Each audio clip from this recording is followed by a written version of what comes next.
तो इस वक्त दुनिया का सबसे बड़ा रहस्य यह है कि युद्ध विराम लागू होने के बाद भी खामनेई को किसी ने नहीं देखा है, लेकिन भूमिगत होने के बावजूद वो ईरानी परमाणु कार्यक्रम की गति बढ़ा चुके हैं।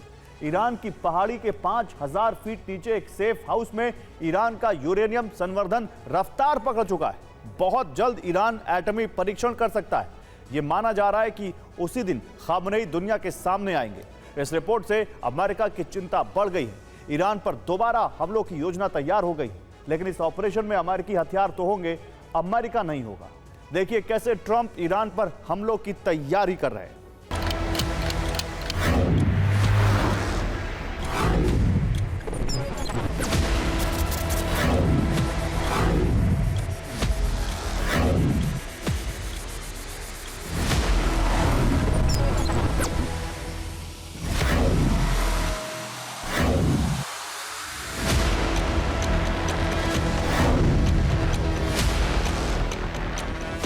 ईरान इजराइल सीज फायर के करीब 10 दिन बीत चुके हैं। सारी स्थितियां साफ हो चुकी हैं।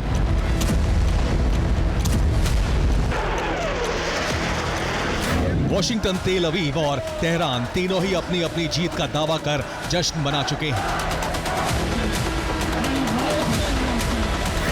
इसी हफ्ते इजराइल के प्रधानमंत्री बेंजामिन नेतन्याहू अमेरिका के साथ संयुक्त रूप से जीत का जश्न मनाने वॉशिंगटन जा रहे हैं।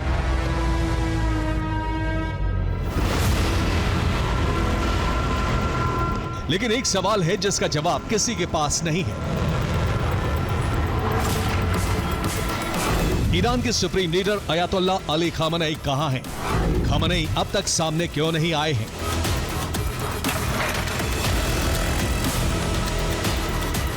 ग्यारह जून के बाद से खामनेई के बारे में कोई खोज खबर नहीं है, जबकि मुहर्रम के वक्त हर साल खामनेई शिया संप्रदाय को संदेश जारी करते रहे हैं। लेकिन 2025 में उन्होंने कोई संदेश जारी नहीं किया।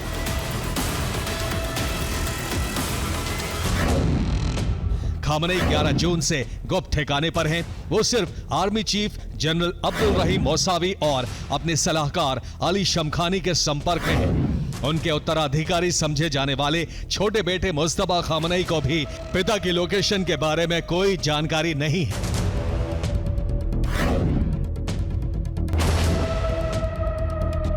खामनेई का लापता होना अमेरिका इजराइल के लिए अब सिर दर्द बनता जा रहा है, क्योंकि लापता खामनेई बिना अमेरिका की धमकियों की परवाह किए अपने एजेंडे को आगे बढ़ा रहे हैं।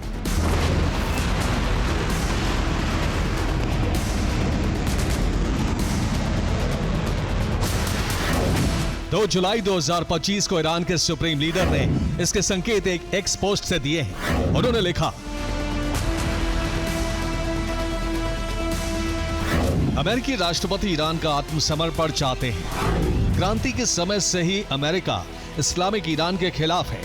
हर बार वो बहाने बनाते हैं, कभी परमाणु कार्यक्रम, कभी मानवाधिकार, कभी मिसाइल, लेकिन मुद्दा सिर्फ ईरान का सरेंडर है।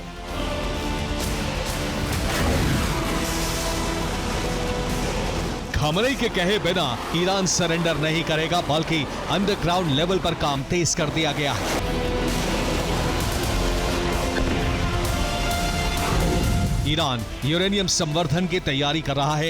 यूरेनियम सेफ हाउस पिकैक्स पर गतिविधियों की रिपोर्ट है। ईरान परमाणु परीक्षण की तैयारी भी कर रहा है।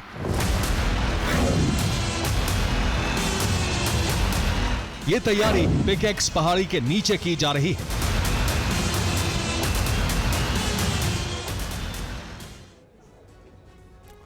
और ईरान के नतांज न्यूक्लियर प्लांट के पास ही ईरान का नया यूरेनियम सेफ हाउस है, जिसका नाम है पिकैक्स।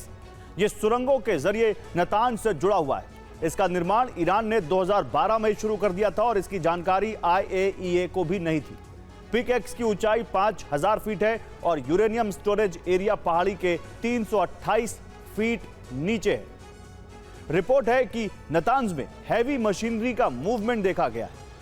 नतांज से जुड़े पिकैक्स ठिकाने में बड़ी हलचल देखी गई है। अंदेशा है कि ईरान ने यहां यूरेनियम संवर्धन शुरू कर दिया है। रिपोर्ट है कि सेंट्रीफ्यूज भी पिकैक्स में लगाए गए हैं। ईरान ने 400 किलो संवर्धित यूरेनियम यही रखा था। अमेरिका के हमले से पहले फोर्दो, नतांज से यूरेनियम हटाया गया था। गहराई और पहाड़ी की ऊंचाई के चलते पिकएक्स फोर्दो से भी ज्यादा सुरक्षित है और यहां कोई बंकर बस्टर बम नहीं पहुंच सकता है।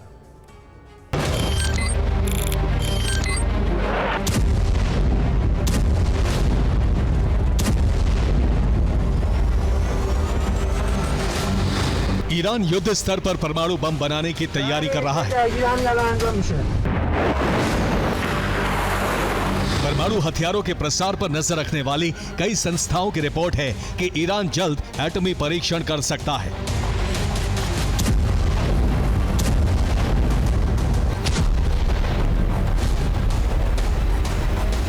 एंटी-आईएईए बिल पर खामनेई और राष्ट्रपति पेजेश्कियान के हस्ताक्षर होते ही आईएईए पर प्रतिबंध लग चुका है। युद्ध में मारे गए सभी कमांडरों की जगह नई नियुक्तियां हो चुकी हैं। मोसाद के 200 एजेंट पकड़े जा चुके हैं। हर विभाग से जासूसों की सफाई हो रही है। कूटनीतिक हित साधने के लिए ईरान 12 से ज्यादा देशों को चिट्ठी भेज चुका है। रूस से नए एयर डिफेंस सिस्टम खरीदे जा रहे हैं। चीन से 40 नए फाइटर जेट मिलने वाले हैं। यूरेनियम संवर्धन के लिए नए IR-9 एडवांस्ड सेंट्रीफ्यूज और एटम बम के उपकरण भी खरीदे जाने की रिपोर्ट है।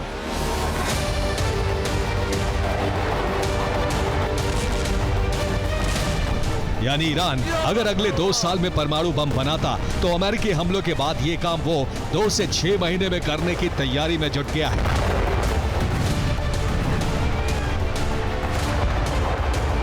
ट्रंप का दांव उल्टा पड़ चुका है। हालांकि पेंटागन का दावा है कि ईरानी परमाणु संयंत्र तबाह हो गए हैं, लेकिन जमीन के नीचे की कार्रवाई बता रही है कि ईरान बहुत तेजी से एटम बम बनाने की ओर बढ़ रहा है।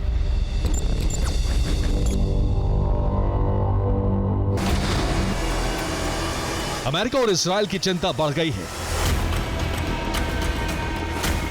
अमेरिका ने कहा है कि आईएईए के साथ ईरान का सहयोग तोड़ना स्वीकार नहीं है। बिना देरी किए ईरान आईएईए से प्रतिबंध हटाएगा।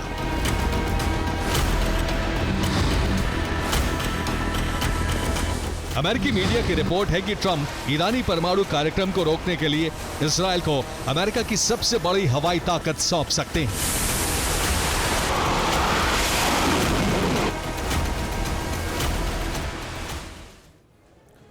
तो अमेरिकी मीडिया की खबर के मुताबिक इजरायल को B-2 बॉम्बर दिए जा सकते हैं। इन बॉम्बर्स के साथ सबसे शक्तिशाली GBU-58 बंकर बस्टर बॉम्ब भी दिए जा सकते हैं। इस मुद्दे पर यूएस कांग्रेस में बाईपार्टीसन यानी दोनों पार्टियों ने बिल पेश किया है। रिपब्लिकन और डेमोक्रेट रिप्रेजेंटेटिव्स ने साझा बिल यूएस कांग्रेस में रखा है। अगर यूएस कांग्रेस से यह विधेयक पारित होता है तो इजरायल को बॉम्बर और बंकर बस्टर मिलने का रास्ता साफ हो जाएगा। इनके जरिए ईरानी परमाणु केंद्रों पर हमले किए जाएंगे।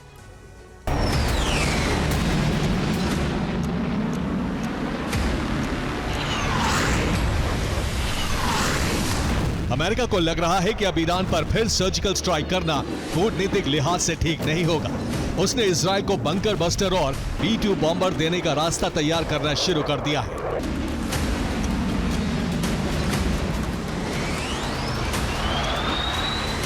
उधर ईरान ने बिना कुछ कहे यह साफ कह दिया है कि एनरिचमेंट एटम बम बनने तक नहीं रुकेगा।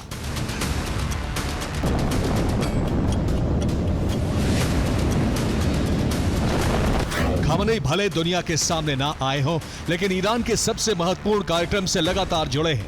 इसीलिए यह माना जा रहा है कि खामनेई ईरान के एटमी पावर बनने के साथ ही देश के नाम संदेश जारी करेंगे और दुनिया के सामने आएंगे।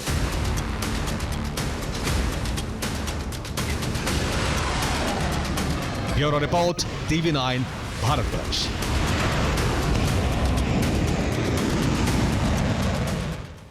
तो ईरान और इजरायल में युद्ध का दूसरा राउंड किसी भी वक्त शुरू हो सकता है। सबसे पहले हमला इजरायल नहीं बल्कि ईरान कर सकता है। ईरान के इस हमले का कारण बनेंगे वो विस्फोट जो ईरानी शहरों में पिछले 6 दिनों से लगातार हो रहे हैं। रिपोर्ट के मुताबिक ईरान इसे सीज फायर का उल्लंघन बताकर इजरायल पर आक्रमण कर सकता है। ईरान के हमले की आशंका इसलिए भी बढ़ गई है क्योंकि खामनेई की सेना ने पिछले युद्ध से सबक लेते हुए अपनी कमजोरियों को दूर कर लिया है। 100 घंटे का काउंटडाउन शुरू हो चुका है। इस्राएल और ईरान में फिर से युद्ध छिड़ सकता है। ये जंग किसी भी वक्त शुरू हो सकती है।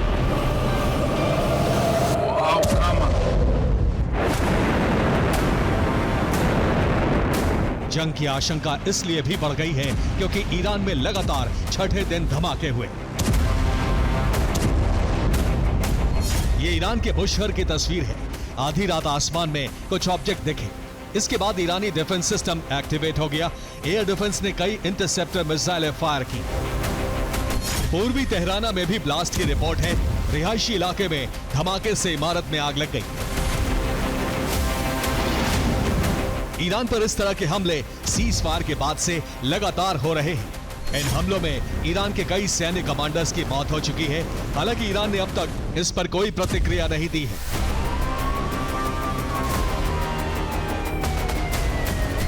रक्षा विशेषज्ञों का मानना है कि दरअसल ईरान इजरायल पर बड़े हमले की तैयारी कर रहा है।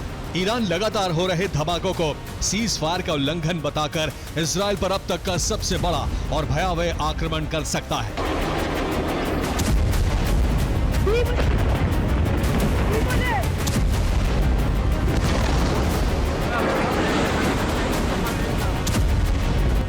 इस बार ईरान न सिर्फ नई बल्कि पूरी तैयारी के साथ हमला कर सकता है।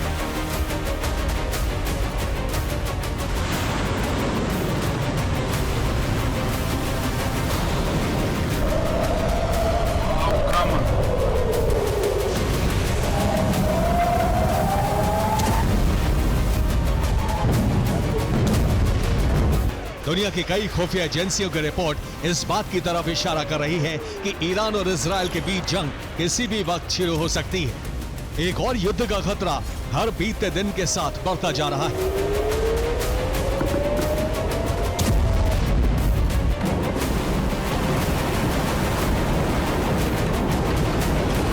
ईरान की तैयारी इस बार पहले से कहीं ज्यादा पुख्ता और सटीक है, क्योंकि उसे अब अपनी ताकत और कमजोरी दोनों पता चल गई है।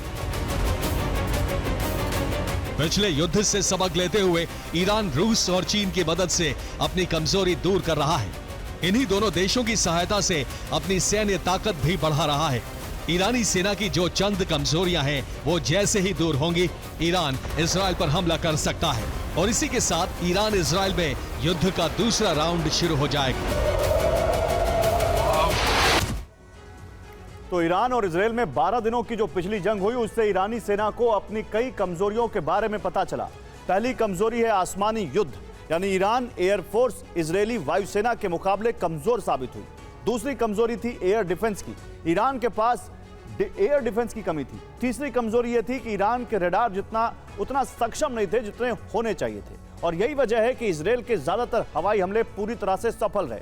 पिछली जंग से सबक लेते हुए अब ईरानी सेना ने अपनी कमियों और कमजोरियों को दूर कर लिया है। ईरान ने चीन से 40 J-10 लड़ाकू विमान खरीदकर अपनी वायुसेना को दे दिए। इस तरह आसमानी जंग के मामले में ईरान मजबूत हो गया है। ईरान ने हवाई सुरक्षा के लिए रूस और चीन से एयर डिफेंस सिस्टम न सिर्फ मंगा लिए हैं, बल्कि उन्हें तैनात भी कर लिया है। इतना ही नहीं, रूस की मदद से ईरान ने अपने रडार स्टेशन को भी अपग्रेड कर दिया है। अब माना जा रहा है कि कमजोरियों को दूर करने के बाद ईरान इजरायल पर जबरदस्त हमला कर सकता है।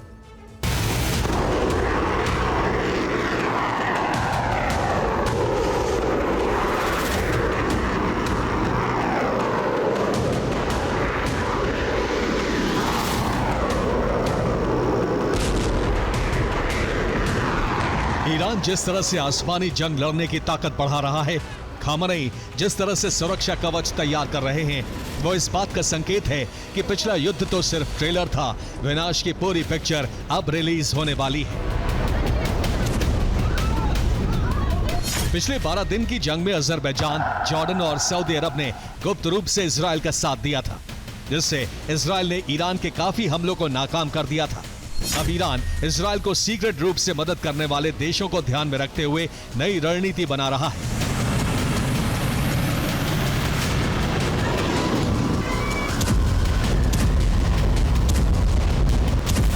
ईरान के नए chief of staff major general Mousavi ने जो कुछ कहा है, उससे युद्ध की आहट सुनाई दे रही।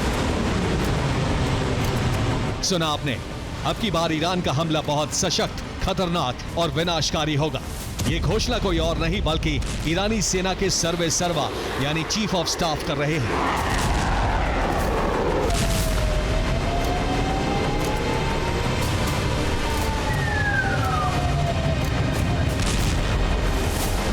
धमकी और तैयारियों के बीच ईरान ने अपने पश्चिमी और मध्य एयर स्पेस को 4 जुलाई तक के लिए बंद कर दिया है। ईरान के इसी फैसले के बाद से एक और युद्ध का अलार्म बजने लगा।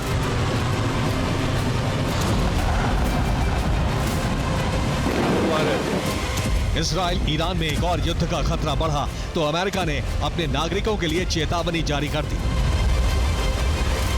अमेरिका ने अपने नागरिकों से कहा है कि वो जल्द से जल्द ईरान छोड़ दें। इतना ही नहीं, अमेरिकी लोगों को ईरान न जाने की सलाह दी गई है। अमेरिका की इस चेतावनी का मतलब है कि अगर ईरान इजराइल पर हमला करता है तो युद्ध में अमेरिका भी उतरेगा।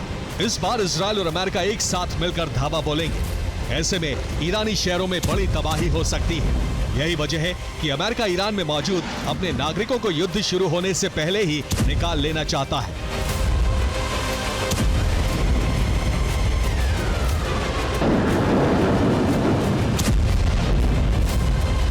अमेरिका न सिर्फ ईरान से अपने नागरिकों को निकाल रहा है, बल्कि इजराइल को हथियारों की सप्लाई भी तेज कर दी है। अमेरिका अब इजराइल को ऐसे हथियार दे रहा है जो अब तक वो इजराइल को नहीं देता था। यानी इजरायली सेना के पास अब अमेरिका के घातक और आधुनिक हथियार पहुंच रहे हैं। अगर युद्ध शुरू हुआ तो इजराइल इन्हीं हथियारों का इस्तेमाल करेगा।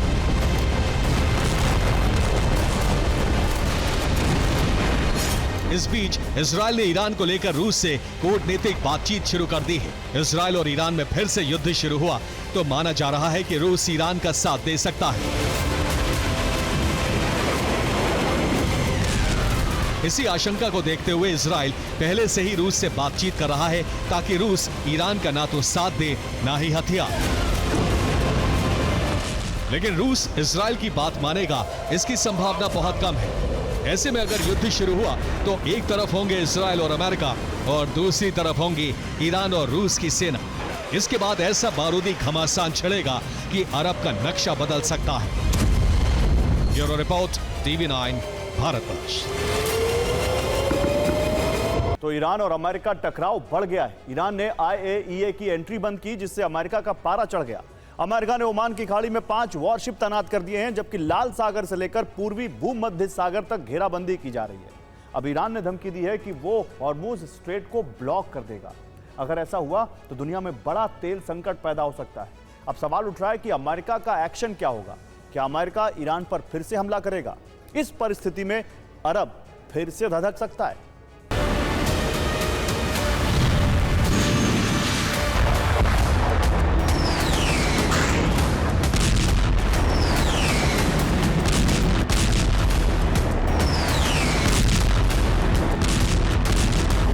युद्ध विराम सिर्फ दिखावा था, बल्कि अमेरिका बड़ी प्लानिंग में है।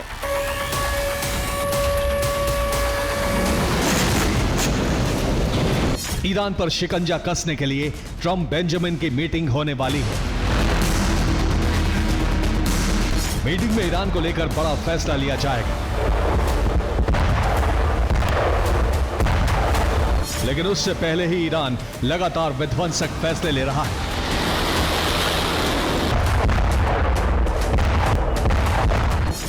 जिससे पेंटागन में कोहराम मच गया है, क्योंकि अमेरिका इजराइल का युद्ध विराम का दांव उल्टा पड़ गया है।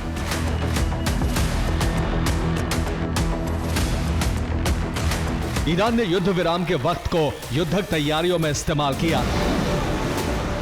खामनेई बंकर से फरमान जारी करते रहे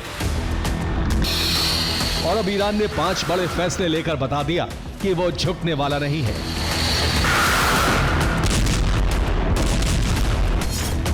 पहला फैसला, IAEA की ईरान में एंट्री बैन कर दी। दूसरा फैसला, जल्द ही परमाणु कार्यक्रम शुरू कर सकता है। तीसरा फैसला, हॉर्मुज की खाड़ी में सबमरीन तैनात कर दी।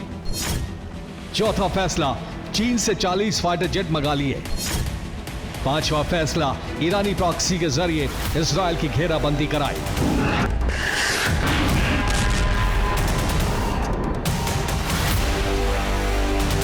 इस बार ईरान ने नया ब्लूप्रिंट बनाया है, जिसमें जमीन आसमान के अलावा समंदर से भी पलटवार की तैयारी की गई है।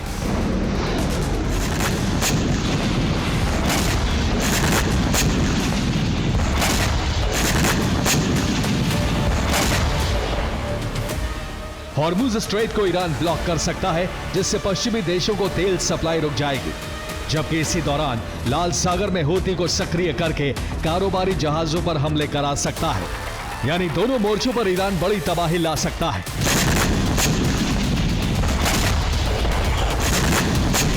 यानी इजराइल ने हमला किया तो ईरान जल थल नभ से हमले करेगा, क्योंकि खामनेई का लक्ष्य यहूदी मुल्क को पूरी तरह तबाह करना है, फिर चाहे अमेरिका से ही क्यों न टकराना पड़े।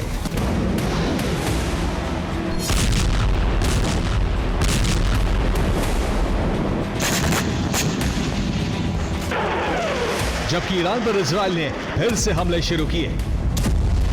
पूर्वी तेहरान में मिसाइल अटैक किया गया। इससे पहले IRGC की मीटिंग पर बम गिरा दिए।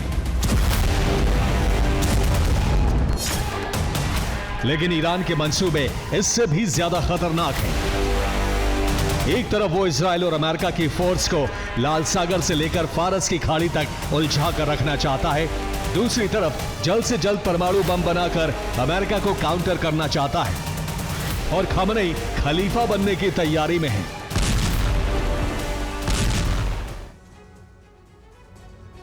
और अब हॉर्मुज एपिसेंटर बन सकता है, क्योंकि हॉर्मुज स्ट्रेट में ईरान ने बहुत बड़ा ऐलान किया है। हॉर्मुज स्ट्रेट में ईरान सी माइंस लगा सकता है। अगर सी माइंस लगाई तो वहां आते ही ऑयल टैंकर फट जाएंगे। हॉर्मुज के दूसरी तरफ ईरान ने वॉरशिप और सबमरीन तैनात की हैं। अगर अमेरिकी शिप ने हमले की कोशिश की तो ईरान पलटवार करेगा। वॉरशिप और सबमरीन से हमले करेगा ईरान। हॉर्मुज स्ट्रेट ब्लॉक होने से तेल सप्लाई पर असर पड़ेगा। ईरान तेल सप्लाई रोककर अमेरिका पर दबाव बनाना चाहता है।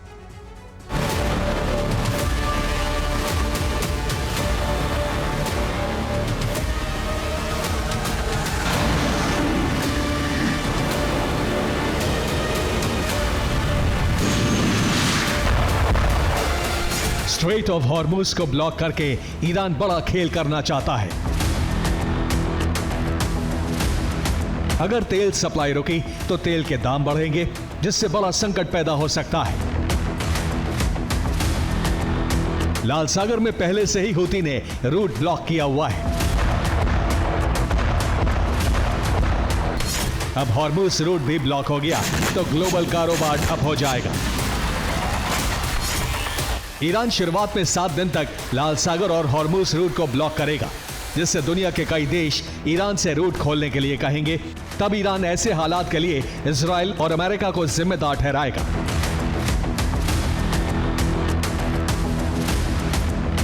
ईरान रूट खोल भी देगा तो उसके लिए एक सहानुभूति पैदा हो जाएगी, जबकि दुनिया के अधिकतर देश ईरान पर हमले को गलत ठहरा चुके हैं। एक बार ईरान के पक्ष में माहौल बन गया तो ईरान वार्ता में अपनी शर्तों पर करार कर सकता है। हालांकि इससे पहले ईरान सी माइन जरूर बिछा देगा, जिससे हालात बिगड़े तो अमेरिका को जवाब दे सके। 2019 में पेंटागन ने अनुमान लगाया था कि ईरान के पास तब 5000 से ज्यादा बारूदी सुरंगें थीं, जिन्हें कुछ घंटों में ही पूरे हॉर्मुज स्ट्रेट में बिछाया जा सकता है।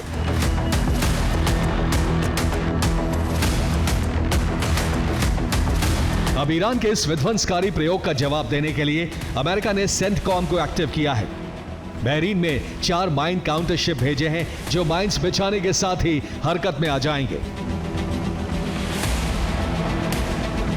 जाहिर है इससे ईरान भड़क सकता है,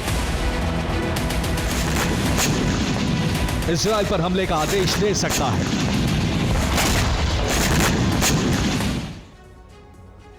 और फारस की खाड़ी से इजराइल की दूरी 1704 किलोमीटर, जो ईरान की मिसाइलों की रेंज में आता है। खैबर मिसाइल की रेंज 2000 किलोमीटर है। ईरान सेजिल मिसाइल से भी हमले कर सकता है, जिसकी रेंज 2000 किलोमीटर है। इसके बाद कद्र का भी इस्तेमाल कर सकता है, जिसकी रेंज 1950 किलोमीटर है। इमाद की रेंज 1800 किलोमीटर है। इससे भी ईरान हमले कर सकता है।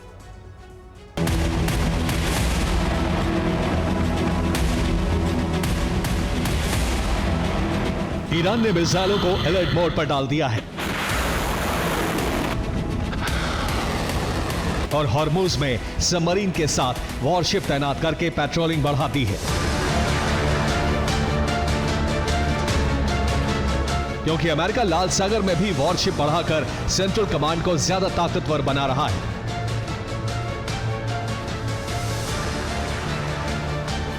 अमेरिका ने पूर्वी भूमध्य सागर, लाल सागर और अरब सागर में तैनाती बढ़ाई है। पूर्वी भूमध्य सागर में वॉरशिप भेजे हैं जिससे इजराइल पर हमले रोके जा सके, जबकि लाल सागर में हूती के हमलों को रोकने के लिए शिप भेजे हैं। साथ ही ओमान की खाड़ी में जंगी बेड़ा भेज रहा है जो ईरान को काउंटर करेगा।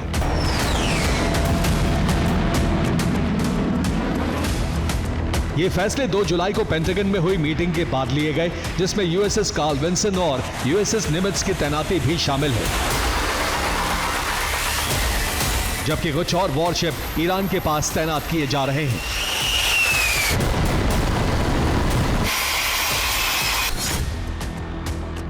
USS Thomas Hudner, USS Arleigh Burke, USS The Sullivan, USS Oscar Austin, USS Paul Ignatius। ये वॉरशिप उच्च क्षमता वाले इंटरसेप्टर से लैस हैं, जिन्हें विशेष रूप से बैलिस्टिक मिसाइल रक्षा के लिए डिजाइन किया गया है, जबकि ये लंबी दूरी तक भी तबाही मचाने में सक्षम हैं। फारस की खाड़ी में मौजूद अमेरिकी बेस की भी सुरक्षा करेंगे, जिससे ईरान के माइंस चक्रव्यूह को तोड़ा जा सके। Bureau report, TV9 Bharatvarsh.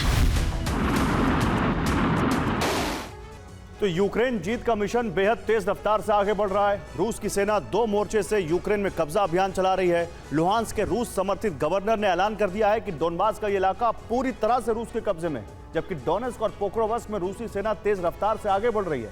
यूक्रेनी फौज कमजोर साबित हो रही है, लेकिन डोनेस्क में रूसी हथियार गोदाम को भस्म कर दिया गया। रूस के भीतर भी घातक हमले हुए। रूस के कमांडर और 10 नौसैनिकों की मौत हुई।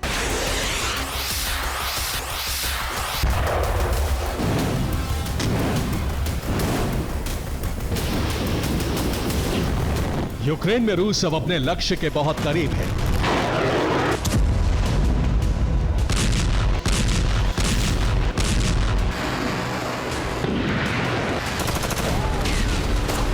डॉनबास प्लान करीब करीब पूरा हो चुका है और अब अगला निशाना काला सागर के किनारे मौजूद इलाके हैं।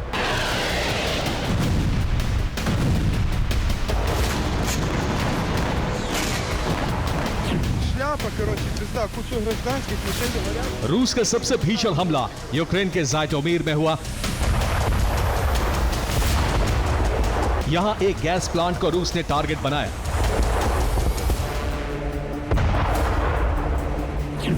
यहां धमाके के बाद आग का गोला उठा और फिर काले धुएं का गुबार उठा। धमाका इतना जोरदार था कि आसपास मौजूद इलाकों में भी भारी तबाही हुई। गाड़ियों में आग लग गई और सड़कों पर गड्ढे बन गए। 2 लोगों की मौत हो गई, जबकि 15 जख्मी हैं।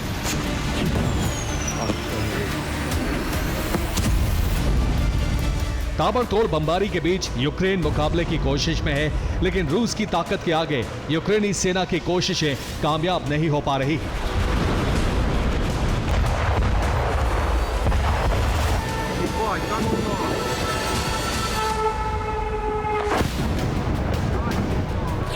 रूस ने यूक्रेन में 2 मोर्चों पर हमला तेज कर दिया है।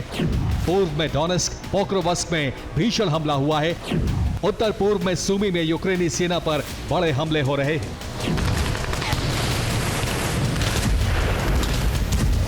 रिपोर्ट के मुताबिक युद्ध विराम वार्ता शुरू होने से पहले रूस अधिक से अधिक इलाके जीतने की कोशिश में है।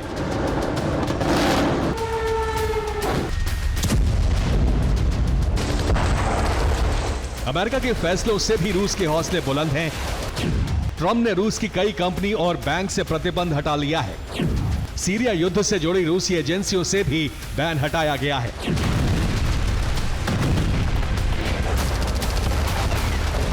पूर्वी यूक्रेन में सुखोई 25 विमानों से भारी बमबारी हो रही है, जिसकी वजह से यूक्रेनी सेना को मोर्चा छोड़ना पड़ा है।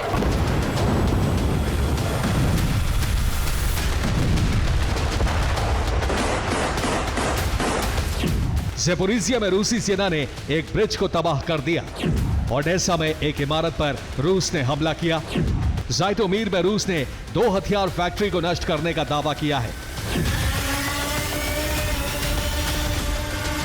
रिपोर्ट के मुताबिक रूस ने ड्रोन से कीव को दहलाने की भी कोशिश की। लेकिन एयर डिफेंस से रूस के सभी ड्रोन गिरा दिए गए। रूस की तरफ से दावा किया गया है कि लुहांस्क का क्षेत्र अब पूरी तरह से रूसी कब्जे में है, जबकि डोनेट्स्क का कम हिस्सा अब जीतना बाकी रह गया है। काला सागर के तट पर भी तबाही का दौर जारी है।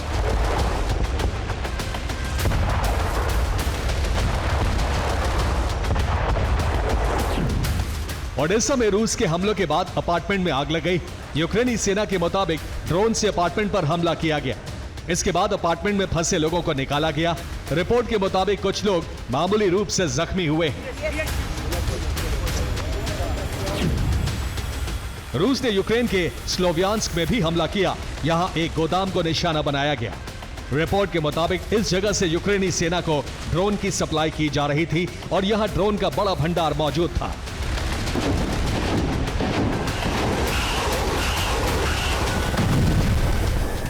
रूस के तेज रफ्तार हमलों का जवाब देने के लिए यूक्रेन अपनी ड्रोन शक्ति का इस्तेमाल कर रहा है। रूस भले ही लगातार जीत हासिल कर रहा हो, लेकिन रूसी जमीन पर तबाही का सिलसिला भी जारी है।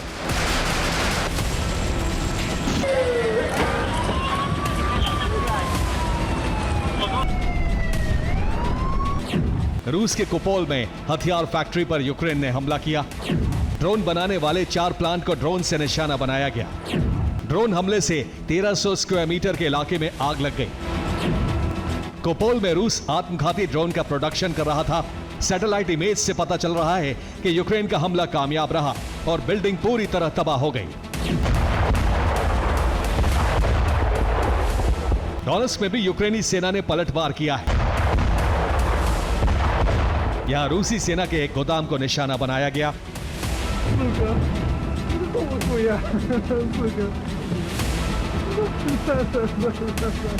यूक्रेन के हमले से रूसी सेना के गोदाम में आग लग गई। डोनेट्स्क में यूक्रेनी सेना ड्रोन से बड़े धमाके करने में कामयाब हो रही है। इसके अलावा चुन चुनकर हथियार डिपो पर हमले किए जा रहे हैं। रूस में लंबी दूरी के हमले भी जारी हैं। यूक्रेन ने रूस के भीतर 100 किलोमीटर दूर तक हमला किया है। यूक्रेन का सबसे बड़ा हमला रूस के कोरेनोवो में हुआ। यहां यूक्रेन के ड्रोन से कमांड में तबाही मची। हमले में नेवी के डिप्टी कमांडर की मौत हो गई। 10 नेवी स्टाफ की मौत की भी खबर है। मरने वालों में सीनियर अफसर शामिल हैं। रूस में लगातार ड्रोन हमलों की वजह से कई एयरपोर्ट को भी बंद करना पड़ा।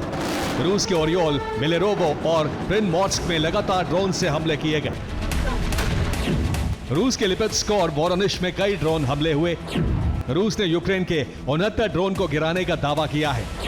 कोतोवस्क और लिपित्स्क में ड्रोन से 2 बड़े धमाके भी हुए। इससे पहले क्रीमिया में भी यूक्रेन ने भारी तबाही मचाई थी।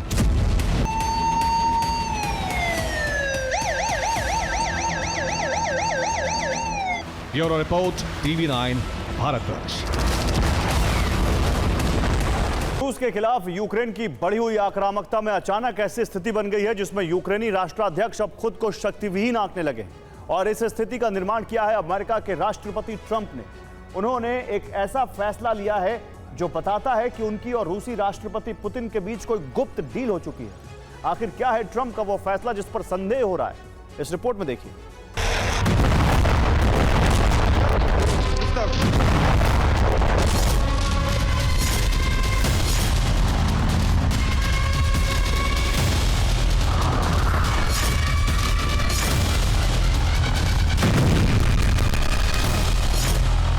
ज़ेलेंस्की के लिए रणनीतिक रूप से बेहद अहम देश पोलैंड।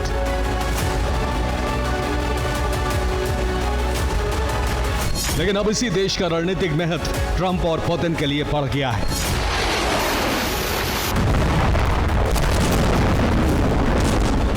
इस देश में अमेरिका ने यूक्रेन के लिए 6 महीने पहले हथियार पहुंचाए थे, लेकिन इन्हीं हथियारों की डिलीवरी पोलैंड से यूक्रेन को नहीं हुई।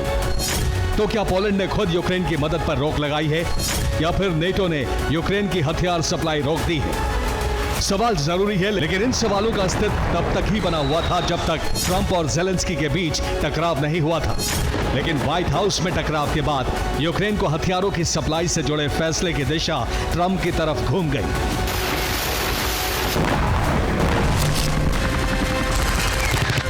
और ट्रंप ने भी अब खुले तौर पर अपने इरादे जाहिर कर दिए हैं। यूक्रेन की मदद पर रोक मजबूर हो गया यूरोप। ये खबर बिल्कुल सच है। यूक्रेन की मदद के लिए पोलैंड तक पहुंचे हथियार अब अमेरिका वापस ले रहा है।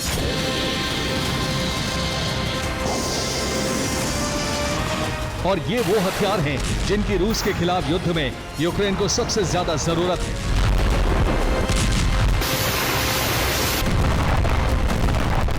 जिसकी पुष्टि खुद अमेरिकी अधिकारियों ने की है। दावा किया गया है कि अमेरिका के हथियार भंडार में भारी गिरावट दर्ज की गई है। इसलिए यूक्रेन के लिए जारी की गई खेप का विवरण लिया गया है और इस विवरण से पता चला है कि यूक्रेन के लिए मदद के रूप में बड़ी संख्या में हथियार जारी किए गए हैं। इसलिए अमेरिका उन हथियारों को वापस लेने जा रहा है जो पोलैंड से यूक्रेन तक नहीं पहुंचे हैं। और अब मदद के रूप में ट्रंप युद्ध समाप्त करने के लक्ष्य पर काम करेंगे। इस फैसले के बाद ट्रंप के खिलाफ न सिर्फ घरेलू मोर्चे पर कलह शुरू हो गई है, बल्कि यूक्रेन ने भी ट्रंप पर तंज कसना शुरू कर दिया है। यूक्रेन की एक सांसद ने हथियार डिलीवरी रोकने के फैसले को यूक्रेन के लिए दुखद बताया, तो दूसरे सांसद ने साफ कह दिया कि अब अमेरिका हमारा सहयोगी देश नहीं रहा। हालांकि इस फैसले को लेकर नेटो में अमेरिका के स्थायी प्रतिनिधि मैथ्यू विटेकर ने साफ कर दिया कि ट्रंप की पॉलिसी अमेरिका फर्स्ट है।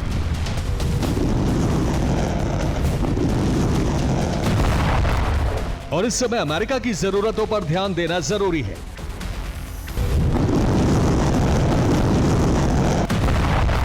अब मुमकिन है कि हथियार भंडार के घटने की वजह से यह फैसला लिया गया हो।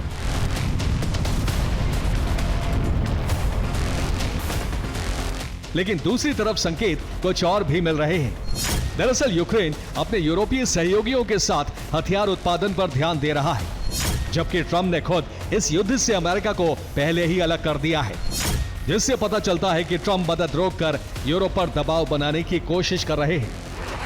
दबाव उन देशों पर बढ़ाया जा रहा है जो ट्रंप की नीति के विरुद्ध यूक्रेन के सहयोगी बने हुए हैं, और ये पता चलता है रोकी गई शिपमेंट के विवरण से।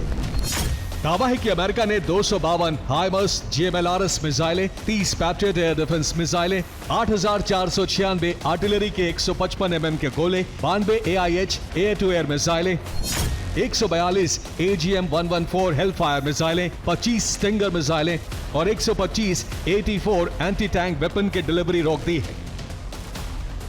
हालांकि ये हथियार अभी पोलैंड में है, लेकिन ट्रंप के फैसले के तहत इन्हें वापस मंगाया जा रहा है।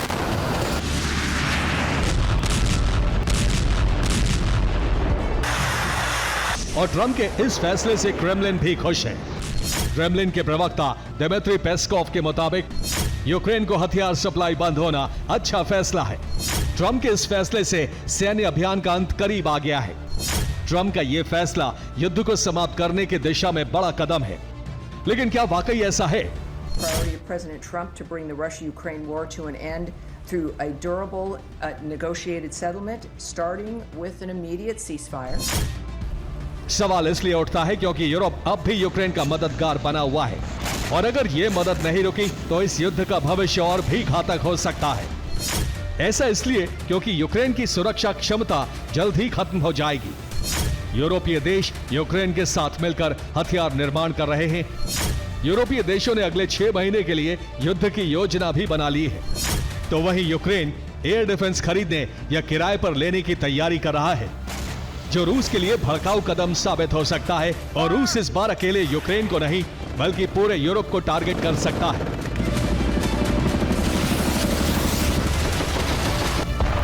तो क्या रूस को ट्रंप ने किसी पर भी एक्शन की ढील दे दी है?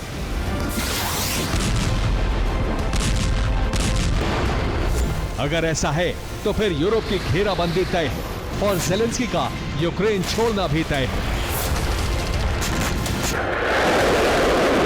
Bureau report, TV9 Bharatvarsh.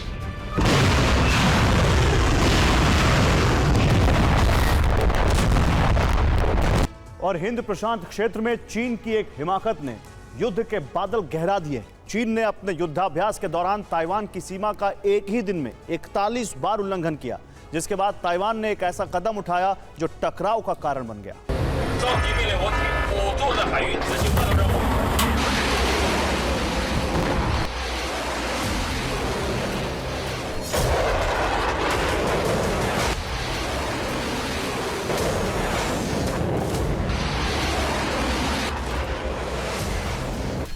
चीन बना सिरदर्द, ताइवान में हाई अलर्ट।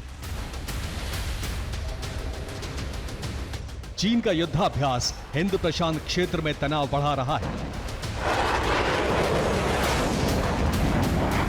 इस अभ्यास ने ताइवान के लिए न सिर्फ संकट खड़ा कर दिया है, बल्कि चीन से टकराव का द्वार भी खोल दिया है।